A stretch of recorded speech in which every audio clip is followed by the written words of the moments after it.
పెళ్ళైన 2 సంవత్సరాలకి కూడా విత్ అన్ప్రొటెక్టెడ్ ఇంటర్కోర్స్ కూడా couple is not becoming parent, అప్పుడు మాత్రమే మనం దాన్ని ఇన్ఫర్టిలిటీ అంటాం. మగవాళ్ళది ఎక్కువ కారణమా, ఆడవాళ్ళది ఎక్కువ కారణం అంటే ఇద్దరిది కూడా 50-50%. ఓకే, మగవాళ్ళలో వచ్చేసి నంబర్ 1 రీజన్ వచ్చేసి వారికోసీల్. ఒకప్పుడు కేవలం వారికోసీల్ నంబర్ 1 ఉండేది.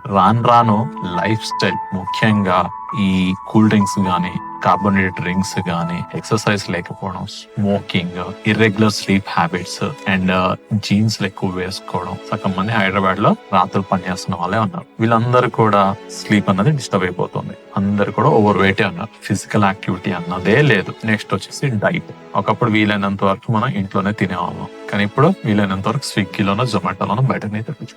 నెక్స్ట్ వచ్చేసి ల్యాప్టాప్స్. టెస్టిస్ కరెక్ట్ గా పనిచేయడానికి ఒంట్లో ఉండే టెంపరేచర్ కన్నా ఒక 1 డిగ్రీ తక్కువ టెంపరేచర్ ఉంటేనే టెస్టిస్ అనేవి కరెక్ట్ గా పనిచేస్తాయి. కానీ ఆడపిల్లల ఓవరీస్ ఒంట్లో లోపల ఉండి అవి కరెక్ట్ గా పనిచేయాలంటే ఒంట్లోని టెంపరేచర్ దగ్గరగా ఉంటేనే అవి కరెక్ట్ గా పనిచేస్తాయి. సో దీన్ని బట్టి చూస్తే ఏంటి, నీకు ఈ టెస్టిస్ చుట్టూరా ఉండే టెంపరేచర్ ఎప్పుడైతే పెరుగుతుందో దాని పనితనం తగ్గుతా వెళ్తుంది. సో టెస్టిస్ కుండే 2 పనులు. ఒకటి స్పెర్మ్ ప్రొడక్షన్, రెండోది టెస్టోస్టెరాన్ ప్రొడక్షన్. ఎప్పుడైతే దాని చుట్టూరు వాతావరణం మనం పాడి చేస్తున్నామో దాని పనితనం తగ్గుతుంది.